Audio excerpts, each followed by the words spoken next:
Cameron Douglas was born into Hollywood royalty, but sadly, he went off track, struggling with addiction. Now 40, Cameron has turned everything around, and he's telling our own Cheslie Kryst it was his famous stepmom who helped him mend his relationship with his dad, Michael. He battled addiction and survived nearly 8 years behind bars on drug charges.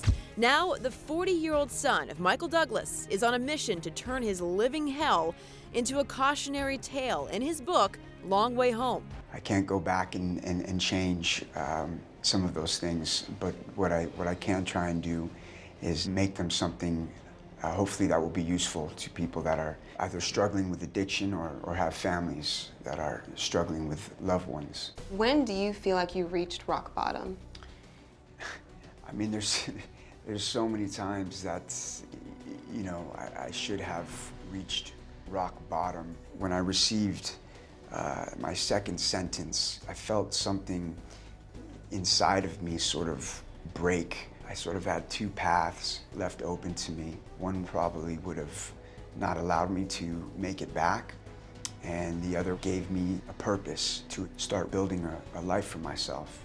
Did your father help you at all with this book? He did. He was really the initial motivating factor behind writing this book, which was something that I wrestled with for a while because my family is very private. But I think in the end of the day, it's about the bigger picture. It sounds like you've been incredibly disciplined. I mean, you have this new memoir. Has this memoir and the development, working with your dad, improved some of the relationships that you have in your life? It has, you know, and even in doing some of the press for this book, my father and I sitting down together and, you know, being forced to speak about things together that we would probably never speak about on our own has been healing. So that's been a beautiful byproduct of this process. What role has Catherine played in your recovery and your progress since you left prison? Catherine and I, we hit it off, you know, from the very beginning. Initially,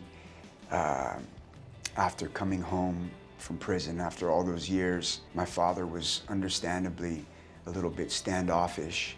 And I feel like it was at her behest that he kind of opened back up to me a little bit. How was he being standoffish before?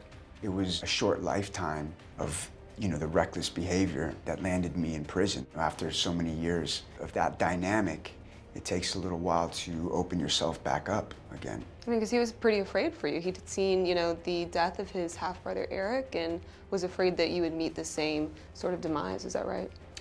Yeah. But this first-time father is on a different path. How is your daughter doing? She's a pleasure, but she's also seriously been a real teacher to me. How's that? I learn a lot about myself through her. She's teaching me a whole new kind of patience, which is just helpful in every facet of my life. In addition to your memoir, it sounds like you've also done some community service work and dedicated some of your time to helping in homeless shelters.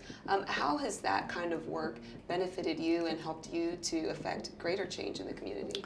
So my grandfather and his wife, Anne, have been very involved in the Los Angeles mission that's located down in the middle of Skid Row in Los Angeles, and they do amazing work down there. So obviously they're getting a little bit older. They're 202 years old between them. So I'm just trying to, you know, step in and be as helpful as possible and do what I can to, you know, help them do the great work that they do down there. Thank you for watching. If you want more extra, hit the subscribe button and the bell so you'll never miss a video.